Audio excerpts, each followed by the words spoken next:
नमस्कार। 4C supreme law partner के इस नए कानूनी एपिसोड में मैं एडवोकेट डॉक्टर अजय कुमार पांडे लेकर हाजिर हूँ एक नया मुकदमा फिर एक बार दिल्ली से। मुकदमा दिल्ली से है, लेकिन ये पूरे भारत को प्रभावित करता है। यह ऐसा विषय है जिससे हम आप हिंदू, मुसलमान, क्रिश्चियन, बौद्ध, ईसाई कोई भी अछूता नहीं है। यह घर घर की कहानी है।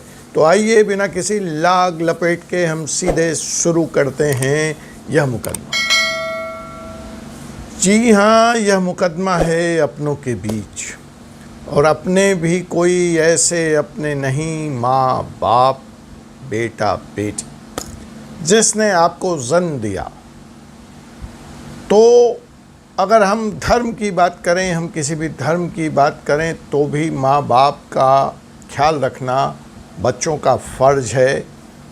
सारे धर्म पृथ्वी पर माँ बाप को भगवान का जीवंत रूप मानते हैं, लेकिन विडंबना यह है, त्रासदी यह है कि जो माँ बाप अपना पेट काट कर अपनी मेहनत की कमाई से अपने 2-2, 4-4 बच्चों को पालते हैं, वही 4 बच्चे मिलकर बुढ़ापे में अपने माँ बाप को नहीं पाल पाते, उनकी देख रेख नहीं कर पाते, और ऐसे में मजबूरन सरकार को आगे आना पड़ा। और फिर हम कोर्ट, वकील और जजों को पता नहीं कितनी गालियाँ निकालते रहते हैं, मैं तो देखता हूँ।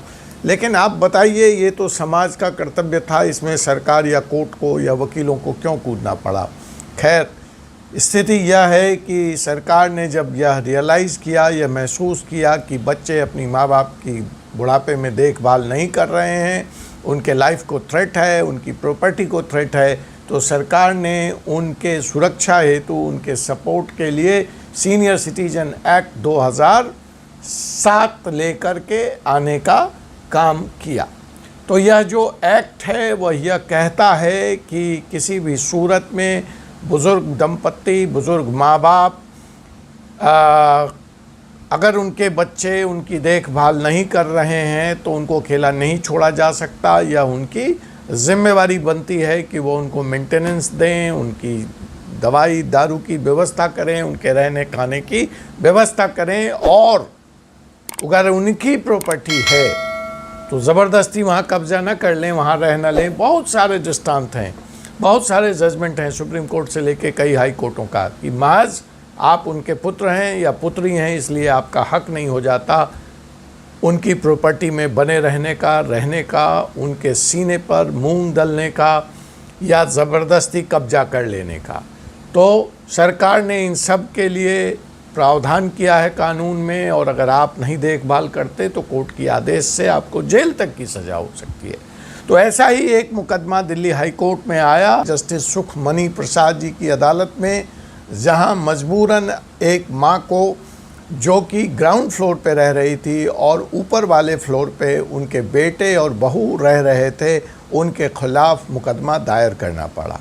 मां की शिकायत यह थी कि बेटे और बहू तो उनकी देखभाल तो दूर, उनका ख्याल रखना तो दूर, उनके छाती पर मूंग डल रहे हैं, उनके फ्लैट पे काबिज़ हैं, उनकी प्रॉपर्टी पे काबिज़ हैं, और तो और ऊपर इस तरह का तांडव और तमाशा करते हैं कि नीचे रहना माता जी का, बुज़ुर्ग दंपत्ति का, बुज़ुर्ग माँ का दूभर हो चुका है। और ऐसी हालत में माँ का अपना कोई इनकम का स्रोत नहीं है, कोई आर्थिक बैकअप नहीं है, पति की मृत्यु हो चुकी है, वह अकेली विधवा बूढ़ी औरत जाए तो जाए कहाँ? तो मजबूरन वह कोर्ट के शरण में गई, और उन्होंने डिस्ट्रिक्ट मैजिस्ट्रेट, जहाँ से ये मुकदमा, जिसको यह पावर है इस एक्ट में, उसके यहाँ एक अपील लगाई।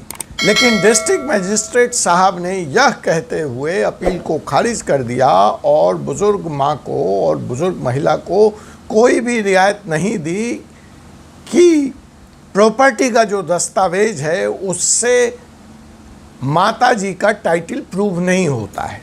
वह अपने को मालिक प्रॉपर्टी की बता रही हैं on the basis of A power of attorney.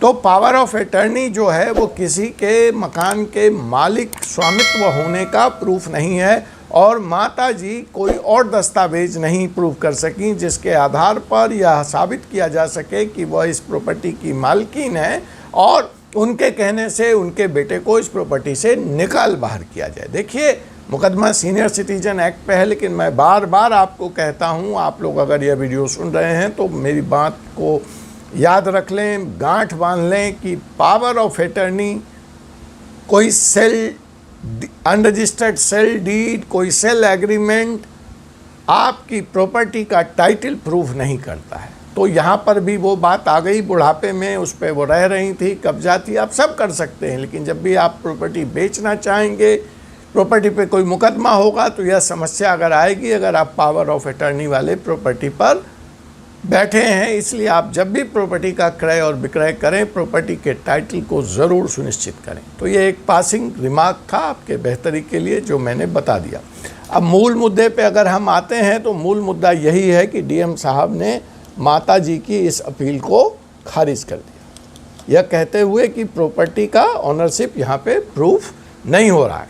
देखिए, इस मुकदमे का जो निष्कर्ष है, मैं बाकी बातों पे भी आऊँगा, वह यह है कि कोर्ट ने, दिल्ली हाई कोर्ट ने खुलेआम बहुत ही सख्त लहजे में और एकदम स्पष्ट कर दिया है कि senior citizenship act senior citizen को प्रोटेक्ट करने, मेंटेन करने, उनके लाइफ के थ्रेट को, उनके प्रॉपर्टी के छीनने के थ्रेट को ख़त्म करने वाला या उनको प्रोटेक्ट करने वाला कानून है। इसमें प्रॉपर्टी डिस्प्यूट सेटल नहीं हो सकती। और यहाँ पे कलेक्टर महोदय क्या कर रहे थे, वो प्रॉपर्टी डिस्प्यूट सेटल करने लगे, वो उस पचड़े में घुस गए कि मकान का मालिक कौन है।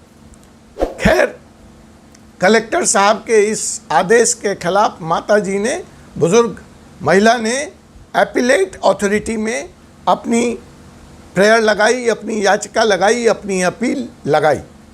जनाब अपीलेट अथॉरिटी ने भी डीएम साहब के इस आदेश को यथा स्थिति, यथा स्वरूप बरकरार रखा और यही तर्क देकर के माता जी के अपील को खारिज कर दिया। इसलिए ये मुकदमा महत्वपूर्ण है। मैं इसलिए ये वीडियो लेकर के आया हूँ कि देखिए, सीनियर सिटीजनशिप एक्ट का मुकदमा है जिसमें माता जी को मेंटेनेंस तय होना है, उनके बच्चे जो उनको तंग कर रहे हैं उसकी सज़ा मुकर्रर होनी है। इसमें प्रॉपर्टी टाइटल सेटल करने कैसी लगी अपीलेट अथॉरिटी और डीएम साहब। खैर, माता जी हाई कोर्ट पहुंची और वहां पे उन्होंने अपना दुखड़ा रोया और हाई कोर्ट ने जो एक्ट है, जो सोशल इंटेंट है उसका, जिसके लिए वो बनाया गया है, उस पर काम करते हुए इंटेंट पर गई कोर्ट, न कि फैक्ट पर। और उसने यह स्पष्ट आदेश कर दिया कि तत्काल प्रभाव से रिस्पोंडेंट नंबर 2 जो कि माता जी का बेटा है, वह माता जी को 10,000 रुपये प्रति माह मेंटेनेंस भत्ता देगा। इस एवज में, क्योंकि वह प्रॉपर्टी के फर्स्ट फ्लोर पे काबिज है, वो बैठा है, वो यूज कर रहा है और वैसे भी माता जी की कोई आर्थिक कमाई नहीं है, कोई और दूसरा इनकम का सोर्स नहीं है। तो सीनियर सिटीजनशिप एक्ट 2007 के सेक्शन 4(2) में यह ऑब्लिगेटरी है बच्चों के लिए कि वह अपने माता पिता की देखभाल करेंगे ताकि वह अपनी सामान्य ज़िंदगी अपने बुढ़ापे में जी सकें। लेकिन कोर्ट के इस आदेश के बाद भी रिस्पोंडेंट नंबर 2 जो उनका बेटा है, वह यह रकम देने से मना करता रहा और जब कोर्ट ने उसको जेल जाने के लिए कहा तो वह उसके लिए भी तैयार हो गया। कोर्ट ने इस पर गहरी आपत्ति व्यक्त की और कहा कि ये कैसा कंडक्ट है एक बेटे का अपने माँ के प्रति, और अपने आदेश को सख्ती से पालन कराने का आदेश देते हुए यह मुकदमा माताजी के पक्ष में डिसाइड किया और लड़के से कहा कि तुम्हारे पास कोई विकल्प नहीं है, तुम यह 10,000 रुपये प्रति माह माताजी को प्रदान करोगे। तो जो कंक्लूजन है, जो अंतिम बात मैं कहना चाहता हूँ वो यह है कि senior citizenship act property dispute को, प्रॉपर्टी की टाइटल को सेटल करने वाला हथियार या औजार नहीं बनाया जा सकता। यह दिल्ली हाई कोर्ट के इस फैसले से स्पष्ट हो गया है। आप बार बार पूछते हैं कि वकील साहब आप टाइटल नहीं बताते, आप साइटेशन नहीं बताते। भाई मेरे, टाइटल और साइटेशन जानना है, जजमेंट डाउनलोड करना है तो हमारे चैनल का एक पेड विकल्प है, हमारा एक अखबार है, उसकी वेबसाइट पे जाइए, उसकी पेड सदस्यता लीजिए और उसके जो भी चार्जेस हैं वो आप पे कीजिए और डाउनलोड कर लीजिए। चलिए इस बार यहाँ चलते चलते मैं आपको इस केस का टाइटल भी बता देता हूँ, लेकिन फिर अब आप कहेंगे कि साइटेशन बता दें, मुझे जजमेंट भेज दें। देखिए, हम यह चैनल सामाजिक रूप से लॉ के अवेयरनेस को आगे बढ़ाने के लिए, आपको जागरूक करने के लिए चलाते हैं। बाकी सेवाओं के लिए आप स्वतंत्र हैं, आप जहां से भी जिस साइट से चाहें थोड़ा होमवर्क करें और जजमेंट डाउनलोड करें। अगर आप हमसे चाहते हैं तो उसकी जो पेड प्रक्रिया है, जो अन्य माध्यम में भी आपको पेमेंट दे के ही मिलेगा, तो वहां से डाउनलोड करें या आप अपना होमवर्क करें। तो आपसे पुनः मुलाकात होगी एक ऐसे ही विषय के साथ अगले एपिसोड में। तब तक मुझे doctor Ajay Kumar Pandey, advocate, supreme court of India को अनुमति दीजिए।